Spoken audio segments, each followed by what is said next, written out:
Flat Earth Clues Part 1, The Empty Theater. This is part of a series of clues that can help you get your head around both the design of the flat Earth system we live in and who has been involved in the deception to hide it from you. The clue you have to look at is built upon another conspiracy that has been around for decades, namely the space program. Most of those watching this are aware of the varying theories revolving around NASA. The Apollo program, the Space Shuttle, the International Space Station, and so on. The clue itself isn't based on one of these highly debated topics, but the lack of one, more specifically, motion pictures based on actual events. This, like others in the series, is something you can check out for yourself. Everything you need to reference this is online. To begin, think of all the movies involving space travel that you've seen in your lifetime. You'll start with the obvious: Star Wars, Star Trek, Alien, just to name a few. In fact, if you go through your own personal list, you could probably come up with over 100 different off-world movies without breaking much of a sweat. That part is easy. For the second group, try to come up with space movies that aren't fantasy-based.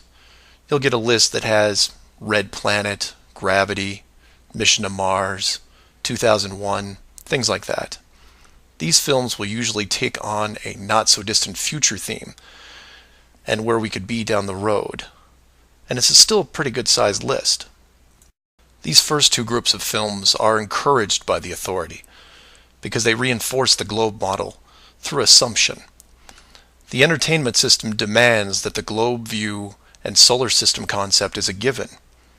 Therefore, the actual worldview must also be true. Or to put it another way, if you're using your suspension of disbelief as you watch a movie like, say, Gravity, then subconsciously you're reinforcing the movie right on top of the real world. The more of these movies you watch and enjoy, the more the lines blur between what you want to believe and what you actually know. Watch enough movies about Mars, and you will be less astonished when NASA announces an actual mission to Mars. Same with the moon, other solar systems, and so on. Releasing the movie 2001: A Space Odyssey in 1968, right before the actual moon missions, was no accident. It took the greatest director of all time 5 years to make, and several people who saw the theater screenings claimed that many military groups were listed in the credits, only to be removed years later. But 2001 is just a side note of this clue. For those who really want to dig into Stanley Kubrick's hidden vision, I highly recommend the documentary Room 237. A link to it is below as well. Now you are aware of the first two groups of space films. There are those that contain generous amounts of fantasy, and those who try to paint our near future. These two groups are easy to find. The third group is a challenge, and again, that's where things get interesting. The moon missions concluded in 1972, and even though it's still considered the greatest achievement by mankind, no fact-based movies were made regarding it until The Right Stuff was released in 1983. Now you might say that it had only been 11 years, and maybe it was tough to get the rights, and so on, but that's not what made the film interesting. The movie ran extremely long for 1983, coming in at 3 hours and 12 minutes. It was an exhaustive look at the astronaut selection process, the competition, and the training facility itself. But when the credits rolled 3 hours later, chronologically, they had only gotten to the low Earth orbit missions.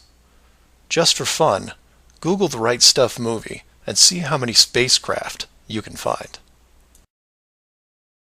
It won 4 Academy Awards and did a great job at the box office, but the Apollo missions were never touched. The only other major motion picture that involved the actual moon program was Apollo 13 in 1995, a full 12 years later.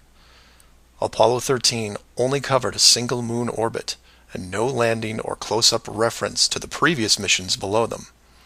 And after 1995, that was it. Nothing.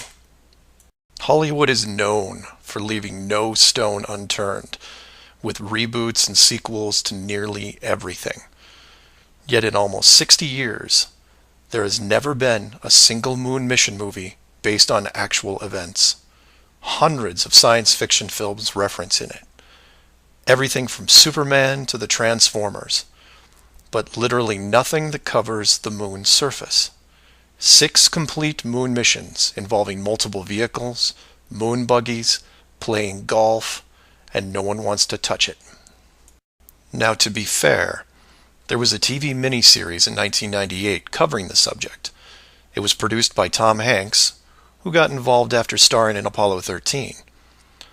There has been no professional production of any kind since then. Again, just for fun, Google From Earth to the Moon TV series and see what you find. The why is easy, and the clue revealed. If Hollywood makes a movie about the moon landings, and it's indistinguishable from the real thing, then how do you know which is real? It raises some subtle questions involving stage technique and how long they've been in place. If Hollywood could fake it now, then when did they first have the ability? There is one other movie which stands out, and I mention it because I can't believe it ever got made, is Capricorn 1. The film's plot involved the faking of a Mars mission and how it could be accomplished. In short, it's part of the Conspiracy World Bible. I highly recommend it, and the link is below. To summarize, all space movies are encouraged by the authority, except for the ones that are based on actual accounts. Those are not allowed. The moon program has been buried in entertainment because the moon cannot be reached. It's either outside the barrier or just a highly rendered image. Like any planet you see when entering a video game. The world is flat, and this is just one clue. So do some of your own research and ask questions. Please feel free to email me at msargent23@comcast.net or 303-494-6631.